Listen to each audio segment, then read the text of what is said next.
এই হয়েছে এক ঝামেলা, প্রত্যেক দিন বারান্দাটা জামা কাপড়ে ভর্তি থাকে, আর গাছগুলো একদমই আলো বাতাস কিছু পায় না ঠিকঠাক মতো।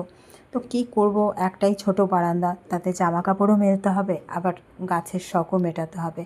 তো দেখো, সকাল সকাল ভুতুর বাবা এই 2-4টে জামা কাপড় মেলে দিয়ে গেছিলো অফিস যাওয়ার আগে।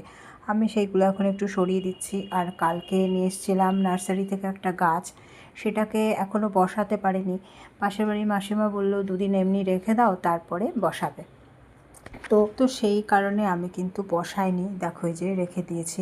তো চলো গাছটা এখন দেখাই। কাল যখন তোমাদের সঙ্গে আমি গাছটা কী গাছ নিলাম শেয়ার করব বলে ক্যামেরাটা অন করেছি, তো দেখতে পাচ্ছি একদম ক্যামেরাতে কোনো স্পেস নেই, পুরো মেমোরি ফুল হয়ে গেছে। আসলে কী যে অসহ্য ব্যাপার হয়ে উঠেছে এটা একটা, কেন যে ফোন এভাবে ফুল হয়ে যায় বুঝতে পারি না। আর ডিলিট করার পরেও দেখায় যে ফুল, কোনোভাবেই কাজ করতে পারি না ঠিকঠাক মতো। তো দেখতেই পেলে 2টো টবে আমি মাটি দিয়ে রেডি করে রেখেছি। এখানে আমার ফুল গাছ বসানোর ইচ্ছা ছিল, সেই ইচ্ছা মতনই আমি মাটি দিয়ে রেখেছিলাম, কিন্তু নার্সারিতে গিয়ে এই পাতার বাহার গাছটা আমার পছন্দ হয়ে গেল, যেটা ইনডোর প্ল্যান্ট। তো সেই জন্য নিয়েও নিলাম। মানে শখ, আর কি বলবো, শখের তো আর কোনো শেষ নেই আমার। তো সেই জন্য কিন্তু তাকে আমি নিয়েই নিলাম।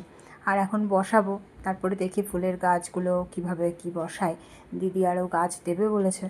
তো সেই কাল গিয়ে তো ওখানে পেলাম না মাধবীলতার গাছ, আর তারপরে চেয়েছিলাম বাগানবিলাস, সেটাও আমাকে নার্সারি দাদা দিতে পারলো না। তো দেখি আবার কবে দিতে পারে, সেই মতন আবার আনতে পারলে লাগাবো আর তোমাদের সঙ্গে শেয়ারও করব। তো দেখো, এই যে গাছের সঙ্গে আরেক খেতা আমার চলতেই থাকে, আর আমি কিন্তু সময় সুযোগ পেলে গাছের সঙ্গে এইভাবে করেই একটু গায়ে ঘষাঘষি করি। মানে গাছ আমার ভীষণ প্রিয়, গাছের সঙ্গে এইভাবে কিন্তু আমার আদর খেতে আদর দিতে খুব ভালো লাগে। আর তারপরে আমি একদিন জানতে পারি এতে কিন্তু অনেক নেগেটিভিটি দূর